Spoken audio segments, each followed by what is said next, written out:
Over the past 30 days, one creator generated over 1 billion views. You heard that right, 1 billion views, produced more than 34,000 clips, and built one of the fastest growing personal brands on the internet. Most people look at Clavicular and see chaos, controversy, and even randomness. But if you're not physically attractive, then you won't be able to really have lasting relationships with women. But when you actually break it down, this is one of the most engineered growth systems you'll ever see. So in this video, I'm breaking down the exact playbook behind Clavicular's rise and how you can use the same principles without destroying your reputation. First off, building a content engine this big is not just any random play. The first thing that he did was he built a content engine so explosive that one piece of content turned into thousands. Because scale like this never comes from just posting, it actually comes from the right strategy. Alex Hormozi famously said, in order to win, you have to give so much quantity out. Volume negates luck. And this is so true when it comes to content. You might famously see that Mr. Beast interviewed the founder of this channel that posted over 100 shorts per day. You post 100 times a day? Yes. Now, the study doesn't lie. The more that you post content, the better that your content will perform, because naturally it will get shown to more and more audience. And Clavicular understands this to the core.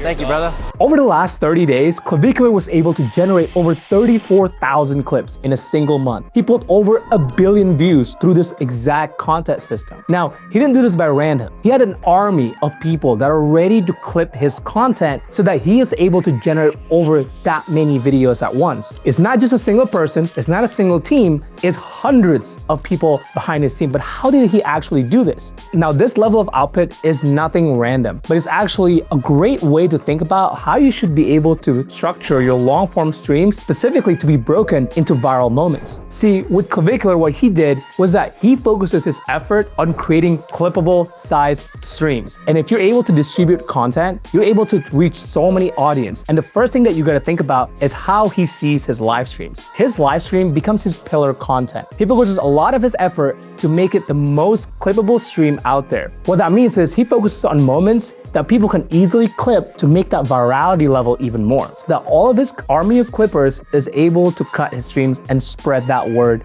on the internet. Now, why is this important? Something that you can do strategically is when you focus on one pillar content, wherever that is a long form, a live stream like Clavicular, or anything in this sort, now you can figure out what is the distribution strategy for that long form. Are you going to cut it into shorts? Are you going to make that into other pieces of content? Because what he did can easily be applied into any other niches out there. By focusing his pillar content, he doesn't have to do all the work, because all his clipper has to do is cut out those pieces to be able to spread it into shorts across the internet. So if you're a business or you're a creator, you should treat all of your long-form content, whether it's live stream, long-form videos on YouTube, as these raw materials. And you need to build a system in order to multiply these into dozens of hundreds of outputs at once. Because this only works because the content itself is designed to spread like wildfire. Now, the second thing that he did is that he used controversy, things like opinions and a lot of shock factor to force this attention to his brand. I would say that I've got a pretty good hairline. My jaw from the front profile is pretty good. Because as any marketer would know, any neutral content does not spread at scale. Because the one thing that you need to know when it comes to the human brain is that we love opinions. Whether we have them or we want to insert our own opinion to others, our brain gravitates whether we agree or we don't towards a specific topic. We know you're trash show. What? But there's a reason why traditional news outlets always says breaking news about 24/7 in a day. And if you pay attention to the headlines, you might wonder why everything seems so negative. It's because it triggers a set of emotion. When you are in the verge of controversy and you have strong opinions towards something, you pull a bigger community to gravitate towards you. And Clavicular understands this best. So if you ever watch any of Clavicular's streams or any of his shorts, you can tell that he consistently provokes strong emotions. Whether he makes some sort of outside opinions that is just so radical. Subhuman is a term that we use in like the Luxmax community for like horrendously ugly people. Or he's even saying something very polarizing. I don't want to have to work out for 10 years to have mediocre results. Or when he was interviewed by 60 Minutes and he immediately just walked out of the interview. Don't try to go down that line of questioning with me. Appreciate the interview. All of that triggers opinions. People either sees him as a hero or people don't like what he did. And usually there's no in between. And because of this, he's able to trigger people's emotions, making his supporters gravitate towards him even more, and those who doesn't like him still talk about him. And you might be wondering, how does this work emotionally? Well, you gotta understand how people think to begin with. A lot of our emotional reaction acts because of a specific trigger, whether it's something that goes against our beliefs or it's something that we gravitate towards more. So if you're able to stick with your opinion and create reactions that drive a lot of shares or even drive a lot of debates, either way, those reactions are people talking about you and your brands. This is exactly what Clavicular was able to do, and that's how he's able to reach multiple millions of people across different platforms. Now you might be thinking, how can I exactly do this if you have a brand that you don't want to be controversial? Well, the thing is, you don't have to be controversial in a negative way. A controversy basically means that you don't agree with what others agree with. Now that can be a big thing or that can be a small thing. As long as you have a strong, clear point of view that people can react to, that's all it takes. If you believe that gluten is a bad thing and nobody should be eating them, you should stick with that belief and you should talk about that, because there are going to be people that are going to debate you over that, and at the same time there's going to be people that will love you for that opinion. Either way, the world is so big and any opinion that you have will generate its own crowd, which in turn will allow you to start building that community just like Clavicular did. Now you gotta understand the reason that this spread aggressively, and it's because it's engineered to be clipped and shared. Because virality is not created after the fact that it happened. It's actually built in real time as you're actually doing the content. I was supposed to not live stream the interview with Piers Morgan.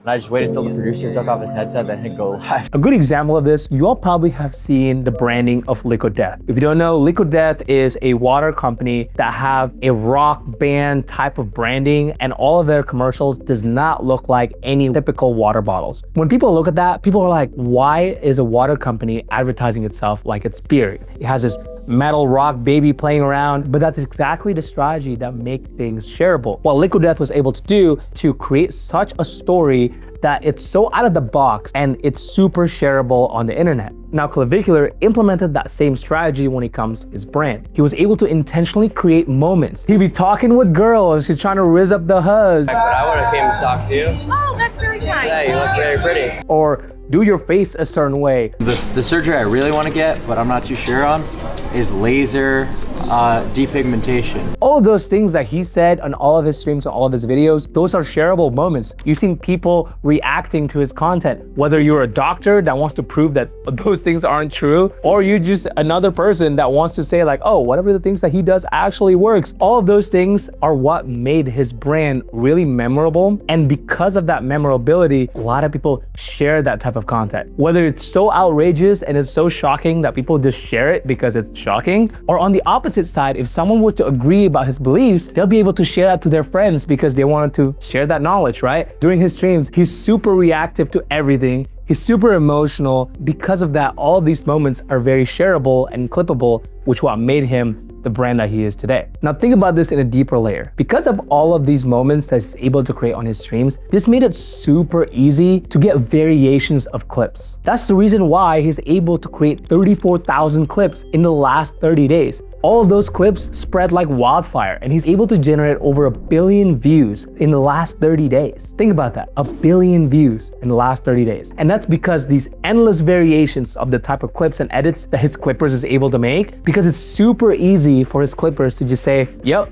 that content right there, that will go viral because he said something super outrageous, or he's doing something very funny, or people probably will roast him for that. When you're like me and all you're doing is partying all the time and not lifting. Boom.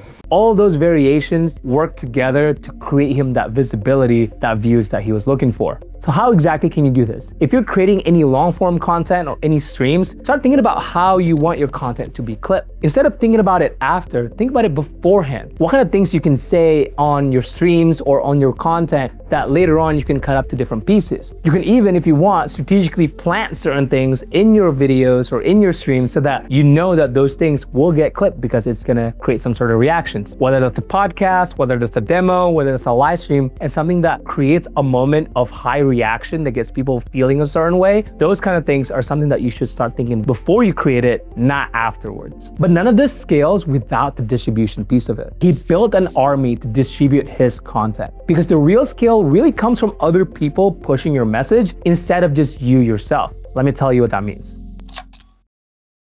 Now you might be wondering why people like Clavicular or iShowSpeed able to show up in your feed maybe like 4 or 5 times per day. Now, yes, the algorithm probably thinks that you like them and that's gonna serve you all those content, but really it's because of something called clipping. Now, clipping is a very new method that a lot of streamers are able to leverage in order to get this level of virality. And what it basically means is that instead of having your own internal team, you have your content to be distributed by a lot of other editors, clippers, that doesn't necessarily work for you, but they can get paid per 1,000 views of your content if they share it on their own platform. So what Clavicular was able to do is that he built a network of over 600 clippers who post and distribute his content across the platform. He spent thousands of dollars in order for these clippers and rewarding them if a lot of these videos go viral, which it did, because he knows how to actually engineer viral moments. So instead of thinking about, oh, I need to hire one editor or I need to hire one videographer or one team, think about how can you hire hundreds of people at once to create your content for you.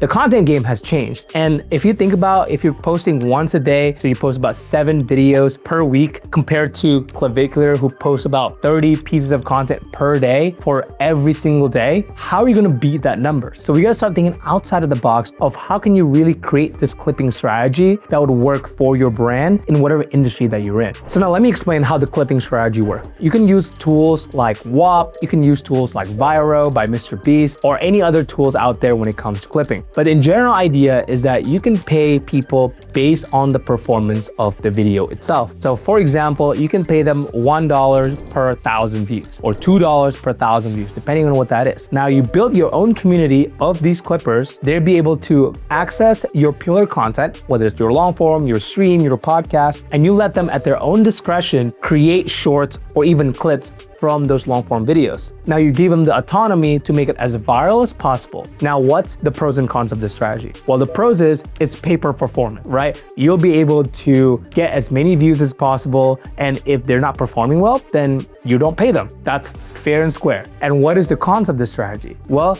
you can't really control the branding piece of your messaging. A lot of these clippers, their goal is to make you as viral as possible. So this will be a great top of the funnel play, so you'll be able to get known many different platforms and many different target audience. And then if you want to play it right, you can still create content for your own channel that you specifically curate so that your brand stays intact. Now, this is a teeter-totter that you have to balance over time. But if you're somebody like Clavicular, all you want is just pure virality, then you want to get as many clippers as possible to just clip your streams and get millions and millions of views, because that's new people that will come into his brand and get into his whole ecosystem. Can I get your phone number, possibly?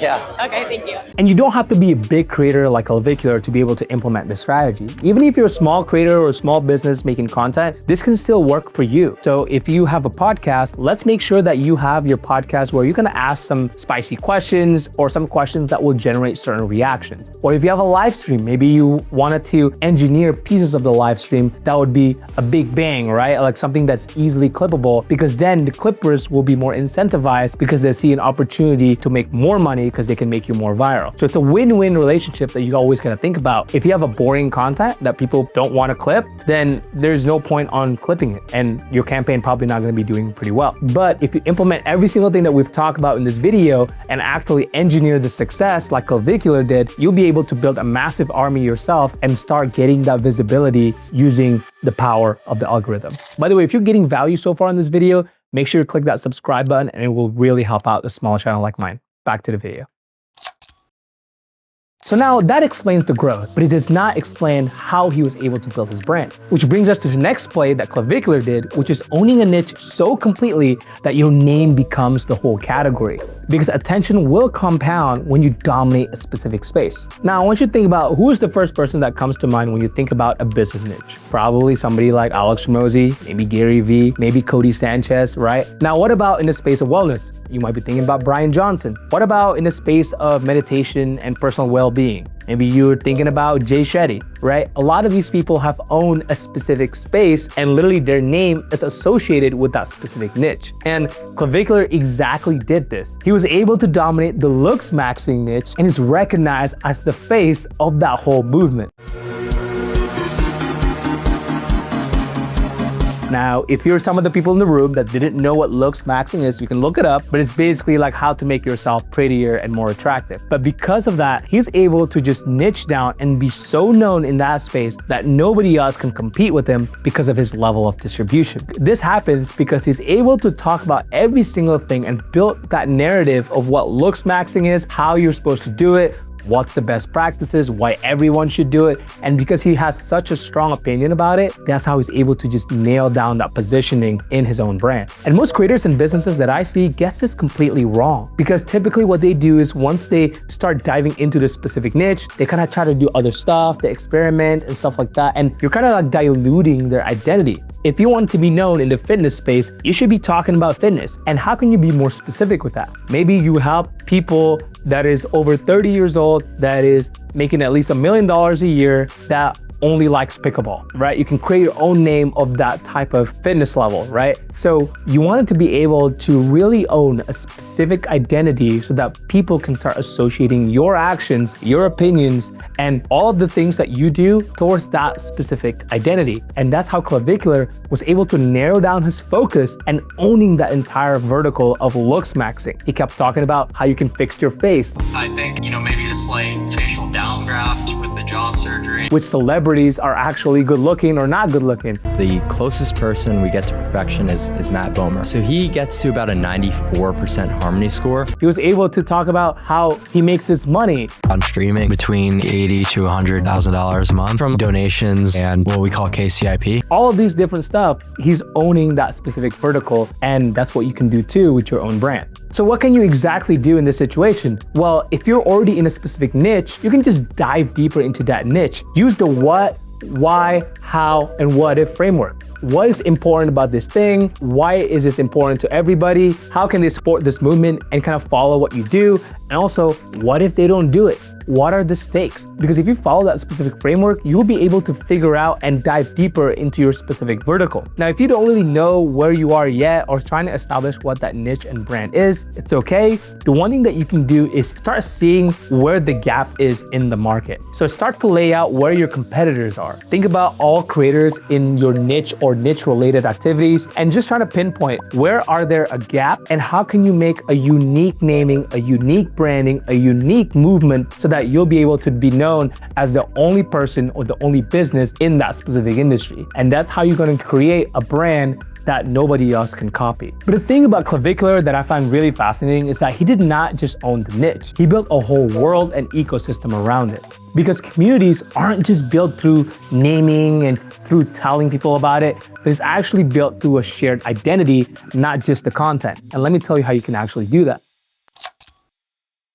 Now, we all have been in some sort of communities before. Whether you're in sports, you're in arts, maybe you're in engineering, there is different language and cultures within specific industries. For me, for example, I like to play pickleball and tennis. And when you hang out with other pickleball people, we can talk in a language that other pickleball people would understand. Things like kitchen, maybe things about like what's a drop down shot, and all these different language is very unique to that specific community. Now, Clavicular is able to do this with his own community, and he took it even the next level up, where he invented terms and phrases that only his audience understand. And let me tell you, like being honest, like when I first watched his content, some of the things that he says was like gibberish to me. Like I don't understand some of the words that he's using until I actually start to look and will keep watching all of his content and starting to understand what are some of the stuff that he's saying. And that just shows how strong a shared identity in the community is. You have your own dedicated identity that you share with other people, and you feel like you're in the know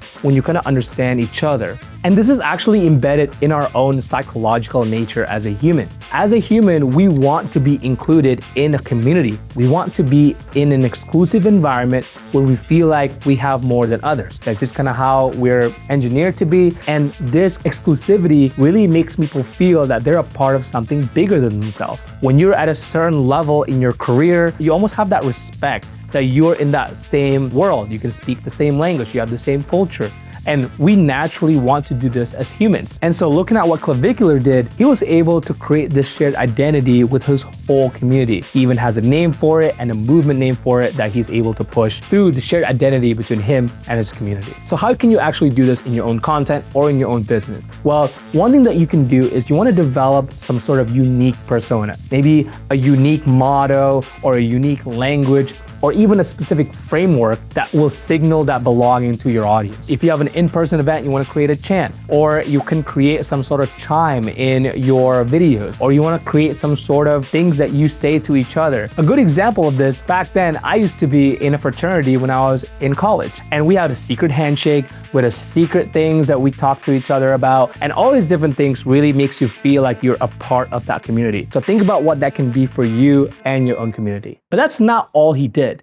He took it even one step further using this one method, which he becomes the living proof of his own message, because the strongest brands are embodied, not only explained. Think about some of the biggest campaigns that you've ever heard of. Think about Nike, Just Do It. They want you to be an athlete, and they've created the whole movement that they supported athletes, they partnered with some of the best in the industries, and they became the face of sports. And Clavicular did the same thing. He did all of the transformation from the peptide to all the things that he uses in his face, or even when he goes out partying, he's actually the one doing all the pickup lines, and all of those becomes the core identity of who he is as a person. And because he's actually embodying that person, he's him, that created the representation of his whole brand. And when you're able to become the face of your brand, whether you're a person or you have a specific persona that you want to embody, you become the aspiration of that brand. And that will create the messaging that feels so real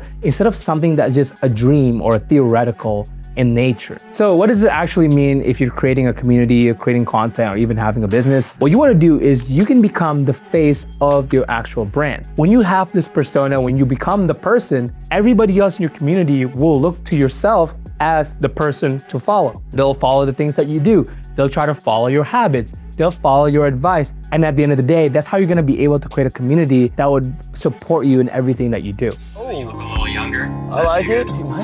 With that, I like this advice. Which is why monetization will become almost effortless when you're able to do every single thing on this list. Now let's look at what Clavicular did. He already created a brand. He was able to monetize and distribute content at a point that nobody else can copy. Now what he needs to do is attaching a product directly to his identity, because the best monetization happens when a belief turns into a demand. So besides all of the streaming money and all of the money that he makes from YouTube, how does Clavicular actually makes money? Well, he actually sells access to his system as a natural extension of his brand. Now he's smart at doing this because he was able to build all of that demand through his content in the beginning. Now that he has all the attention, all he has to do is open the floodgates so he's able to monetize through this access of community using the brand that he's already built over the years. Because if you're able to build your distribution first and also your attention, it will be so easy for your audience to get convinced on whatever it is that you're trying to sell them. And most of the times, your audience is already begging you for what you can offer them because they've already felt like they're a part of this community for free that you've built over the however many long that you've created this content for. So what can you do here? Exactly what Clavicular did in his whole strategy. You can highlight your offer around the brand that you've built. If you've built brand in the fitness space and specifically helping people or entrepreneurs, you can build the offer around that specific branding. That way, the demand is already there and you're just serving to that specific demand. It should feel like the next logical step for your audience to get closer with you, which is to get your offer and become even more integrated in your whole ecosystem. But the final piece is what makes everything feel seamless. Now, Clavicular did this because he knows that being consistent is what turns moments into a whole brand. So if you ever watch any of Clavicular's streams or any of their shorts, he maintains the same persona across all of the streams, across even interviews with 60 seconds and even real life situations.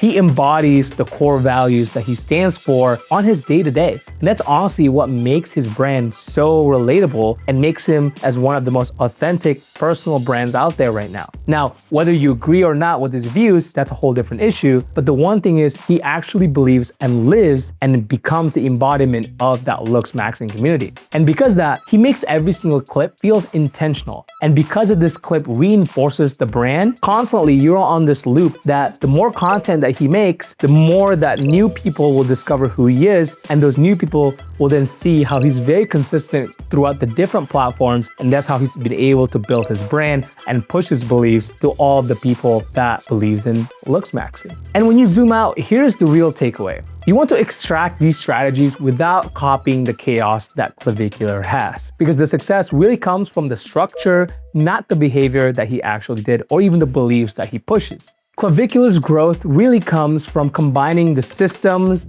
identity, and also distribution of content at scale, and on top of that, monetization into one whole giant machine. If you're just looking at this strategy and says, okay, I'm gonna copy his exact strategy, copy his exact behavior, that is gonna lead to probably something that you don't want because you are not him. You are not Clavicular. But when you understand the deeper strategy and how to apply that to your own self, to your own belief, that's where the unlock is going to happen. So what you can do here is you want to apply these principles in a way that aligns with your own values. Start understanding who you are as a person and what message you want to push to the world. Instead of just looking at somebody like Clavicular and you want to replicate the extremes that he did, try to look inwards and learn about yourself and decide what are the type of qualities I want to share with the world and what are the type of things that I want to build my community around. And if you enjoyed this video, YouTube will think that you also would like this one. Let's see if they're right.